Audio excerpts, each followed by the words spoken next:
आउं तव्हांजी होस्ट सिराज पई ॻाल्हायां।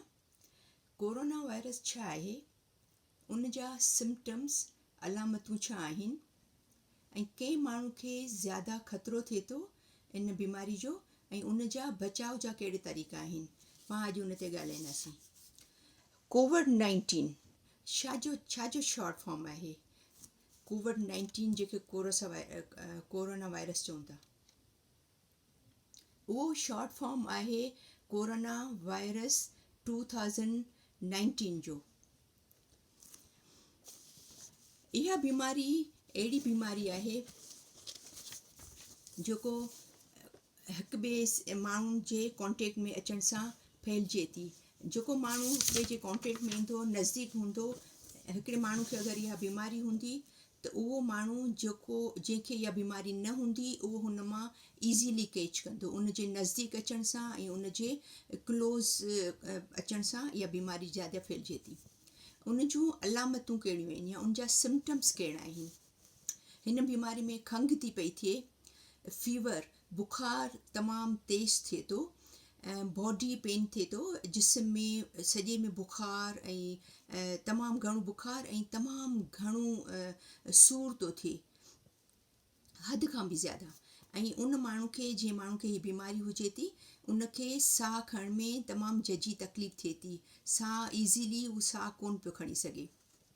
ऐं कहिड़ा माण्हू इन बीमारी जे ज़्यादा उनखे ख़तरो आहे या उनखे ज़्यादा उहा बीमारी जल्दी लॻे थी, कहिड़ा माण्हू आहिनि उहे माण्हू जेके 70 साल जी उमिरि हुजे उन जी ऐं उनखां वॾा हुजनि, ऐं उहे माण्हू जंहिंखे क्रोनिक डिज़ीज़ हुजनि, जेके मिसाल जे तौर ते हार्ट जी बीमारी आहे, फेफड़नि जी बीमारी आहे, डायबिटिक आहे, शुगर जी बीमारी आहे, ऐं जंहिंखे लंग्स जी फिफड़नि जी बीमारी आहे, साह जेके पाण साह जी बीमारी चऊं था पिया, उनखे इहा बीमारी लॻण जो तमामु ज़्यादा ख़तरो आहे।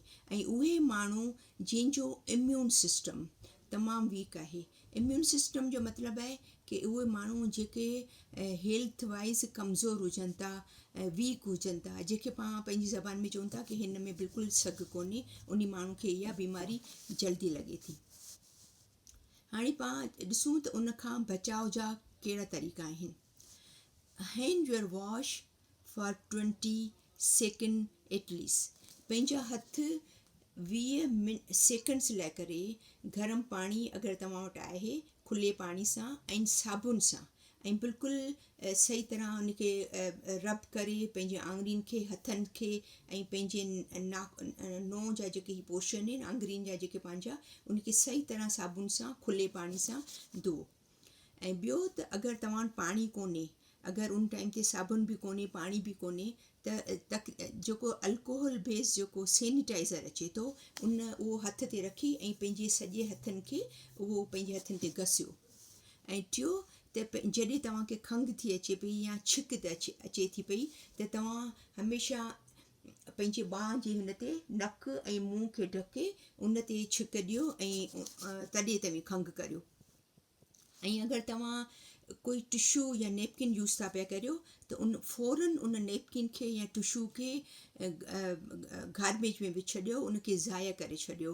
ईअं इन में पंहिंजे हथ में बि न रखो, ऐं ॿियो त उनखे पट ते बि हीअं खुलो उछलायो न, उनखे कंहिं गार्बेज बिन में विझी छॾियो। ऐं टियों त जॾहिं अगरि तव्हां कंहिं मजबूरी सां ॿाहिरि निकिरो था त कोशिशि करे डिस्टेंस रखो, एटलीस्ट 2 मीटर जो, ऐं कंहिंसां हथु न मिलायो।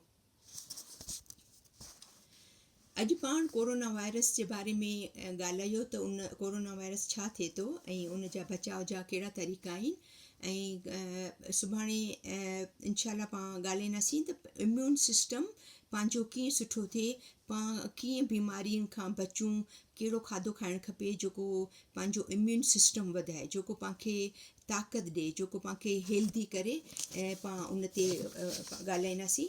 ऐं अगरि तव्हांखे मुंहिंजी वीडियो पसंदि आई आहे त लाइक करियो ऐं सब्सक्राइब करियो ऐं शेयर करियो, त पाण मिलूं था इनशाला ॿी वीडियो में।